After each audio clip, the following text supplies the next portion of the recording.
Poland, like many Eastern European countries succumbed under the influence of the USSR, has been oppressed by communist rule since World War II up until the 1990s. Poland became an area of interest in 1939. Adolf Hitler had set his sights on this middle ground between Germany and Russia, and with the established Nazi-Soviet pact, he had the opportunity to expand Germany's borders without causing a two-front war.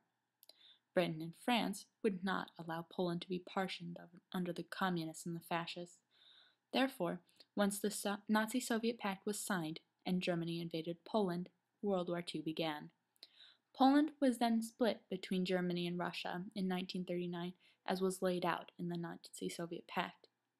Sadly, this is only the beginning of a long rule under the USSR. In 1944, Poland was liberated from the Nazis by the Red Army. The feelings in Poland towards the liberators were optimistic. As time passed, many began to believe that Poland's government was largely Soviet agents. This is not entirely false, since throughout Stalin's occupation of Poland, he placed his own officials in high leading positions, disregarding the provisional government exiled to Britain called the London Poles. The organization Stalin placed in Poland became known as the Committee of National Liberation, created on Soviet land and comprised of Polish communists who were released from Stalin's camps and were not going to share political power with the legal government exiled in London. Free elections ended in January 17, 1947, when the Bloc won. In any one-party state, membership in the ruling elite is an advantage.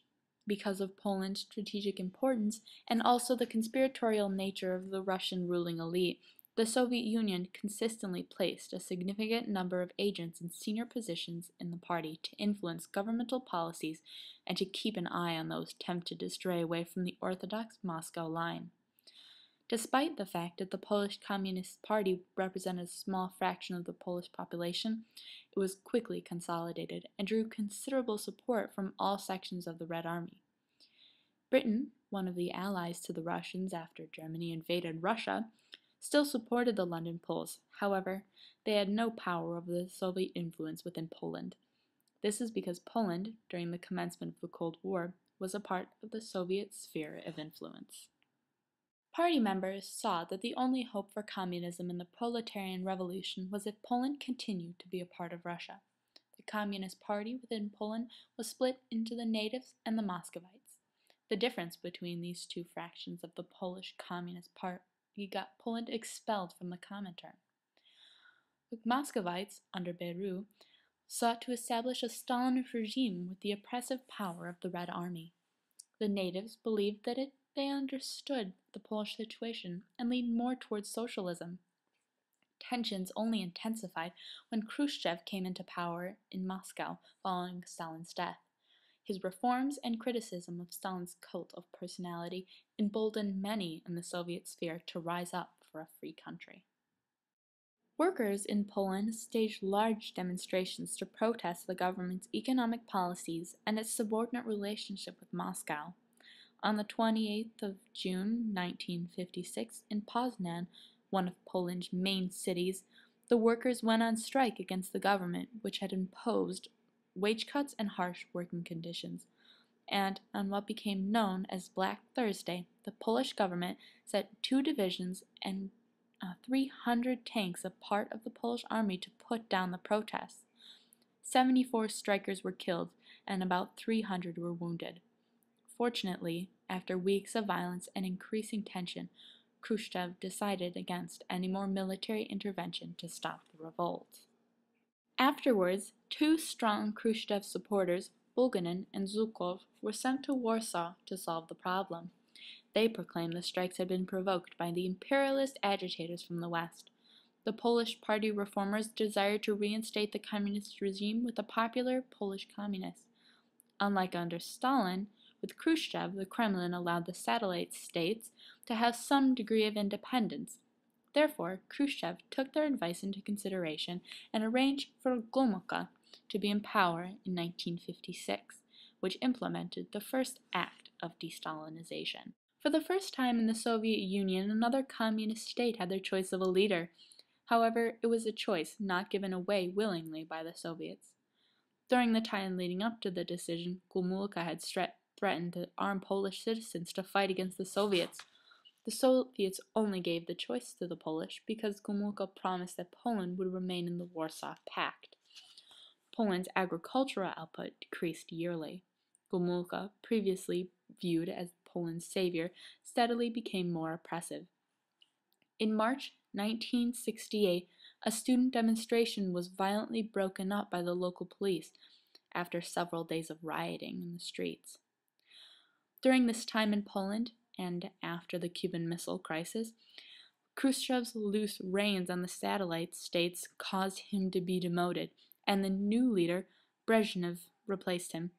Within Poland, Gomulka virtually lost all of his support.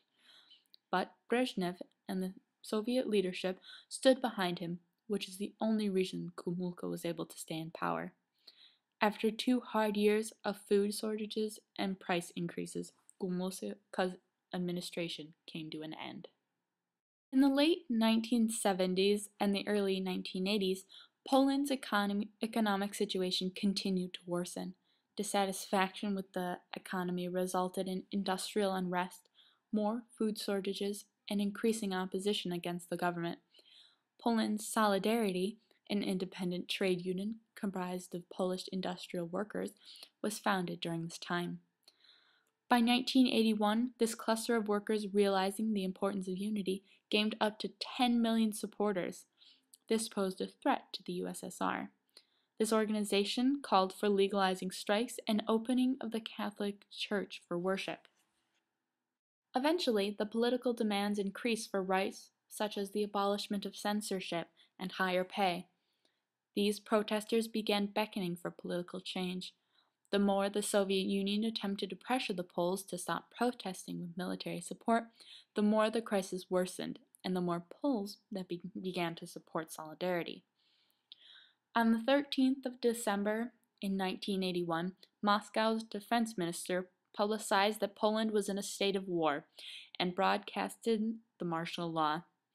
This law enforced strict curfews and prominent economic enterprises that were to be taken over by the military. The press was closed down, rights to free association were dismantled, and telephone lines were damaged. Solidarity was banned, and protesters were arrested or imprisoned as they proved to be dangerous towards the communist regime. Poland was isolated.